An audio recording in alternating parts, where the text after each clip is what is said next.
Everybody, welcome to Our Conspiracy. I'm Amy, and if you're here watching this video, it's probably because you are thinking about doing watercolor. Welcome. You're in for a treat. I want to tell you a little story, begin with a little story. I've been an artist my whole life. I started out as an oil painter. Of course, I draw oil painting, and then I did printmaking, acrylic painting, mixed media, performance art. I've kind of done it all. And I never really embraced watercolor. And the reason was I thought it was too lightweight. If you look at a lot of typical watercolors, they're all super bright, and often it's subject matter that I'm not particularly interested in. It just didn't seem to have like the guts that I really needed. But then when I became a world traveler, and I started doing a lot of street sketching, and I needed that tool. I needed watercolor. It's portable, it's fast, you can take it anywhere. And so I sort of embraced it. And in fact, actually, when I first started using watercolor, it was just for the sky, because the sky is like this big chunk of real estate on your piece of art. And I didn't want to fill it in with a pencil or, a small drawing tool. So having a watercolor wash to make the sky was great. And that's kind of how I started using watercolor. I've come a long way since then, I'll tell you that much. But I decided that I was going to take on watercolor and teach myself watercolor, late stage in the game. And I started watching tutorials on YouTube, which in part motivated me to make this channel, because I saw so many terrible tutorials that were like too much information, or bad soundtracks, or boring, or condescending, or I don't know, a lot of stuff. So I just said, I'm going to do the one that I wanted to see. So that's what you're watching now. Anyway, the thing about watercolor is it looks easy. It really does. When people do it well, it just looks easy. And so it's very enticing, and a great medium to pick up. The truth is, you get in there and then it's like, oh, this is not as easy as I thought. And I think a lot of people get discouraged. So I'm here to tell you that while it's not necessarily easy, it is doable. And I'm going to break it down super simple, and we're going to do what I'm calling gutsy watercolor. So it's none of that lightweight stuff. It's really fun and down. And my best advice, absolutely best advice at this point to the beginner, is keep it simple. Most people are going to work with some sort of image. So just make it simple. Don't try to do some complicated things right off the bat, because you might get frustrated. And the truth is, too much small detail isn't necessarily a desirable thing anyway. So keep it simple. And what we're going to do today is extremely simple and doable. So let's get started. So glad you're here. Okay, let me change my pen. There we go. Okay, so here's my table. Got my paper. I'm using my pan colors, because if you've watched the video on materials, I have a video materials for the beginning artist, what to buy. I recommend pans to start. So I'm going to start with those. And as soon as you get a kit like this, you want to make a little cheat sheet that shows you your colors. Because if you look down here, you can see it's very hard to distinguish sometimes between the colors, especially the dark ones. So if you make a little cheat sheet, it's very handy. This is laminated, and I just carry it with me, and it's very, very helpful. Another thing you always want to have is a test sheet. So you want to have an area where you're going to test colors out, and I don't even have mine with me. I'm failing already. Anyway, I will get one before I start. But you want to have a test sheet so you can test your colors before you put it on your paper. Another thing you want to have is a spritzer to sort of pre-wet your colors and activate your colors, and it makes it a lot easier on your brushes. So let me get my cheat sheet. I'm going to pause for a second. I'll be right back. So here's my test sheet. I called it cheat sheet before. I meant test sheet. This is the cheat sheet. This is the test sheet. And I want to tell you something funny. A lot of times this is way more exciting than your actual artwork. But this is a lot of testing and teaching and experimenting, and it can be really fun. So anyway, always have some kind of paper where you can try stuff out. So I'm gonna cover this up a little bit. Okay, so I'm gonna do a little simple drawing, and you can do it along with me. And I'm gonna go fast, but then take pauses, so hopefully you can catch up. First thing I want you to do is spritz your colors, because we're gonna paint pretty quick. So I just spritz, and I'm activating. I don't even know which colors I'm going to use yet, so I'm activating everything. Everybody into the party. Okay, now we're going to work on our drawing. Now you can use pencil. I am going to actually use a gray marker because I want you to be able to see my drawing really well. So I'm going to do it darker than I would, but I like line in watercolor. It's up to you if you want to incorporate line. You can use light pencil and then have the pencil disappear, or you can use marker or ink. If you're beginning, don't decide ahead of time how you think this is going to turn out or what you want it to look like. Just have fun. These first 3 lessons, for sure, you're not allowed to do anything but have fun. You're just experimenting. You're just taking this stuff out for a ride. You're like a kid learning to ride a bicycle. You're going to be wobbly. You might fall over, and it's all good. It's all good.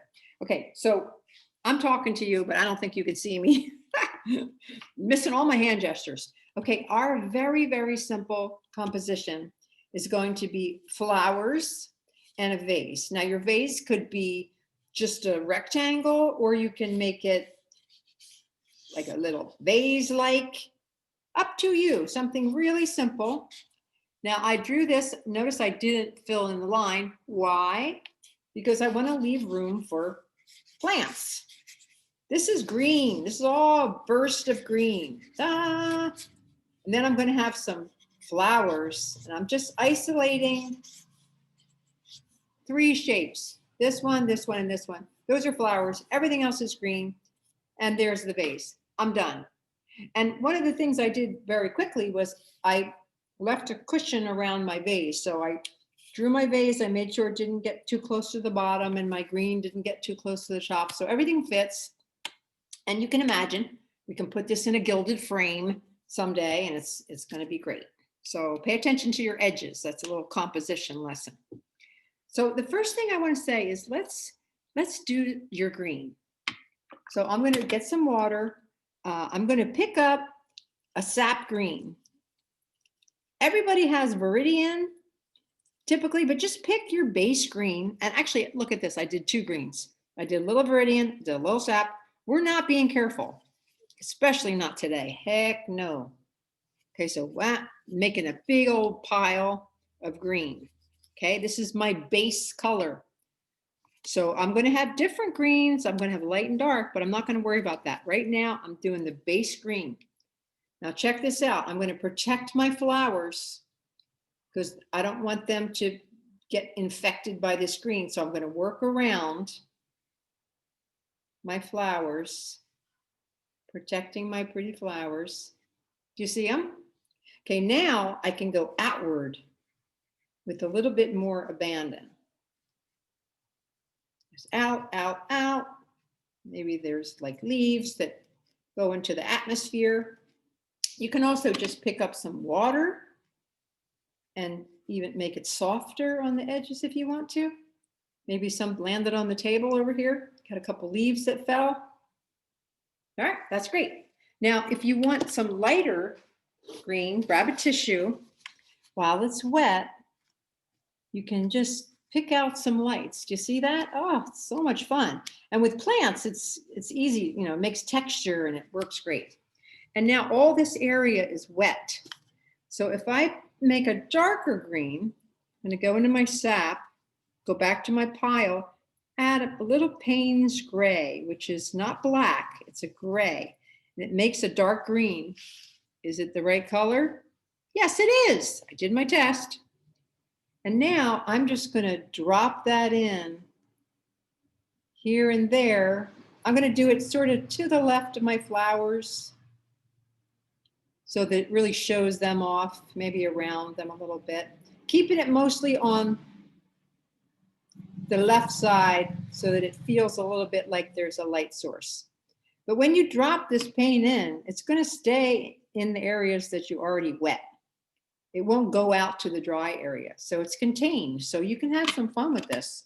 I mean, you could pick up a completely different color, like yellow, and just like drop that in there. And it's going to kind of stay within the boundaries of that shape.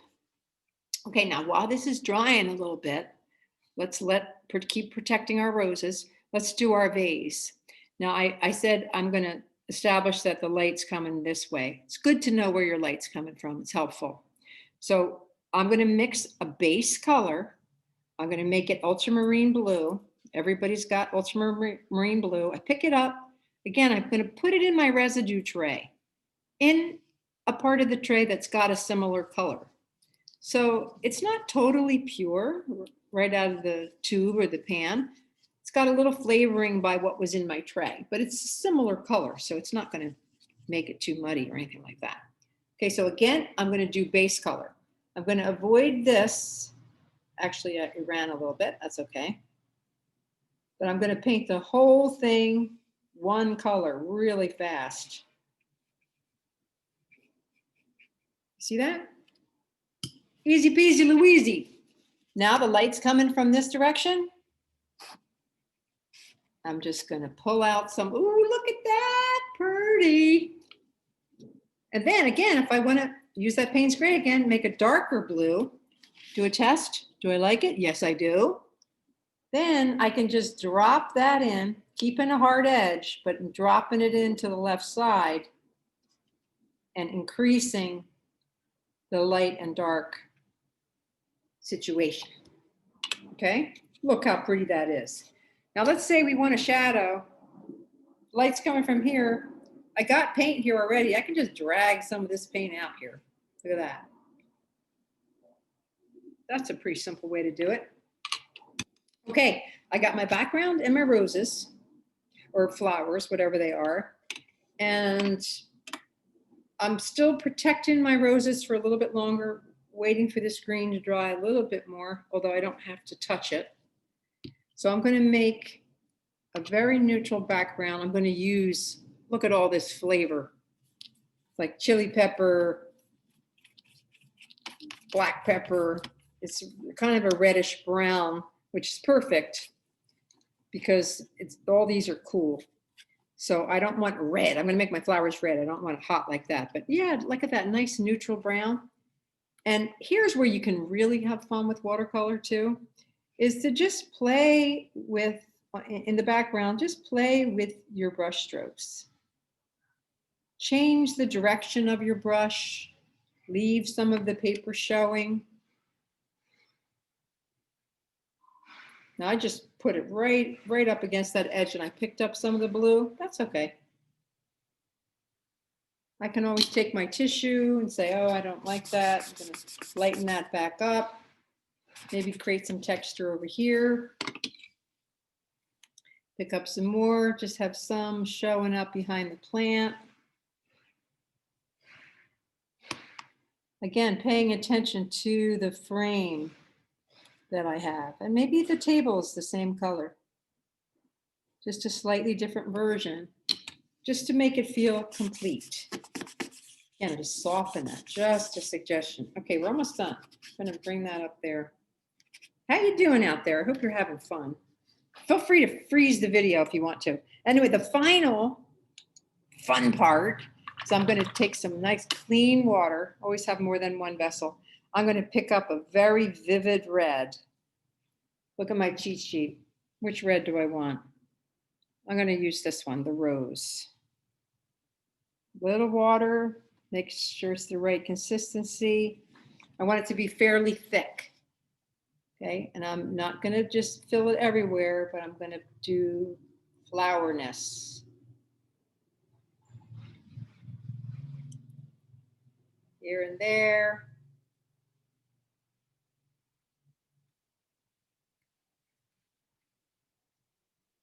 Maybe there's a little fell on the table, same idea. Okay, now if the green is still wet, that red and green might mix, so I'm going to be a little bit careful, but here I'm just softening the rest of the shape. Because one of the things watercolor does so perfectly is creates that soft relationship. Look at that. Isn't that pretty? Very pretty. Maybe a little red reflection shows up in my vase. Yeah, that's what it is to paint, is to take that color and move it around. Maybe pick some up, maybe some shows up over here in the green.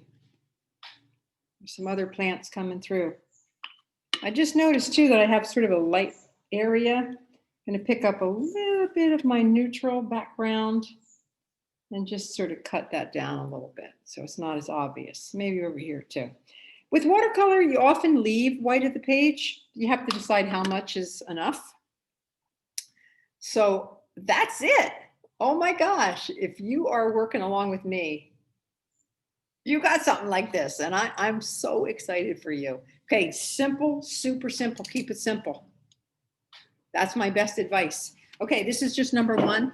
I'm going to try to do like 4 more right off the get-go, because once you start doing this, you're going to want to do more, I know. So Amy at Art Conspiracy, so glad you're here. So glad. Okay, leave me comments.